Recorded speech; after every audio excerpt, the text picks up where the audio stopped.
Je peux vous faire cette confidence parce que j'ose pas toujours la dire à la télé, mais là, je pense qu'on peut le dire. Eh bah, merci d'être là, Astérix.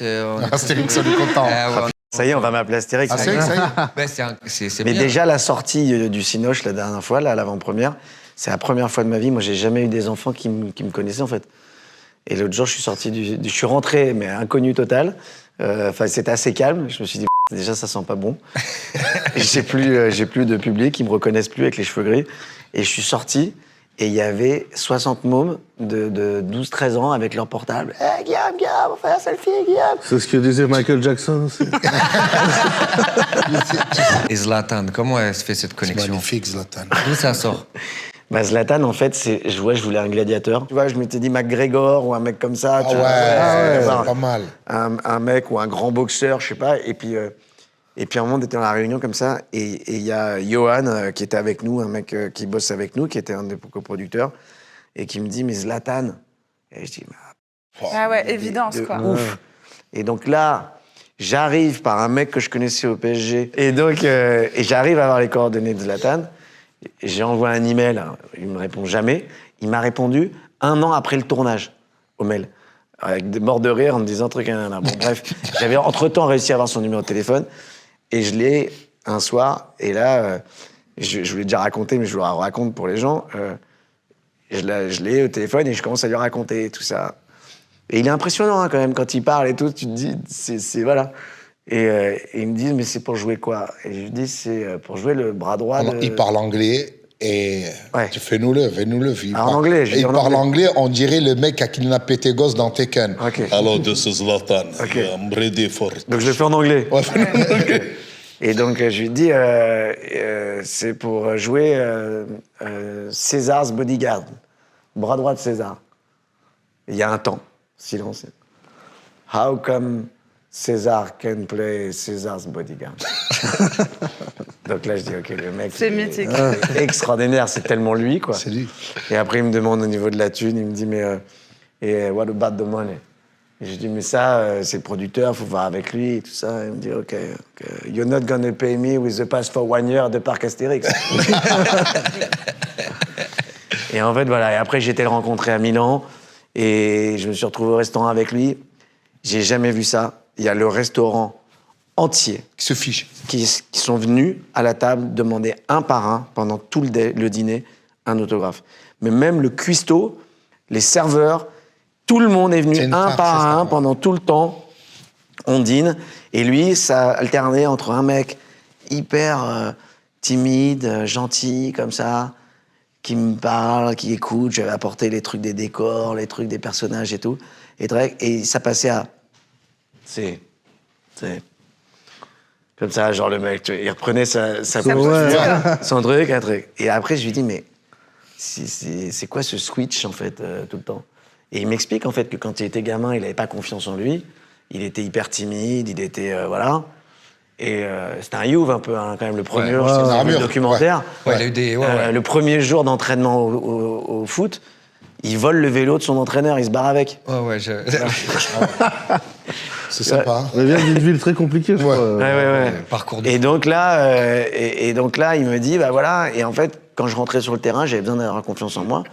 J'avais besoin de me raconter que j'étais le meilleur au monde. Que Il j'étais s'est créé un personnage. Le champion du monde. Il s'est créé un personnage comme ça d'un mec. Et puis après, c'est devenu son fond de commerce, quoi. Et l'envie de faire ce film, elle vient, comme Redouane dit, de tes parents, donc tu as envie de faire quelque chose qui touche les enfants? Non, j'ai jamais eu gamin l'envie de me dire, enfin même là, ces dernières années, de me dire, ouais, il faut absolument que je réalise un Astérix. Ça, j'ai jamais été un but. Mais c'est Alain Attal, mon producteur, qui m'a appelé un jour en me disant, il y a 20 pages.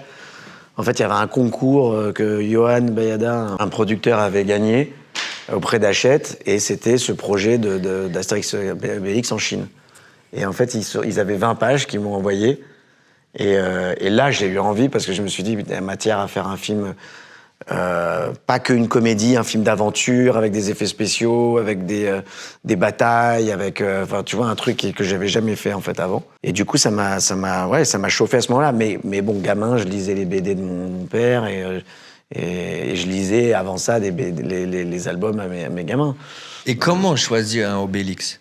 Moi, je trouve déjà, c'est le truc qui me faisait peur avant. Je me suis dit, comment quelqu'un va prendre Les les patins, chaussures? Ouais, ça va être dur. Et au final, Gilles Lelouch, il fait un Obélix extraordinaire. Ouais, il est Moi, quand je génial. suis sorti de là, je me suis dit, mais il est trop fort, c'est génial. Et c'est toi qui l'as choisi, comment ça Mais marche? c'était chaud, en fait. Je me suis dit que, de toute façon, passer après Gérard, qui avait quand même killé le game, parce qu'il est extraordinaire, et il n'y avait que lui, contrairement à Astérix, oui, ça qui a été changé. Là, il n'y avait que lui, donc passer derrière, c'est compliqué. Après, faire comprendre aussi aux gens que Gérard, il a 71 ans, et qu'en plus, lui... Je peux plus mettre. Mais je te dis un truc, il y a Gérard Depardieu qui tourne à Paris en T-Max, il cherche Gilles Lelouch. Il tourne en T-Max, il est où? Il a pris un? Il est où? On prend mon rôle. Quel talent Je peux d'imitation. vous faire cette confidence parce que j'ose pas toujours la dire à la télé, mais là, je pense qu'on peut le dire.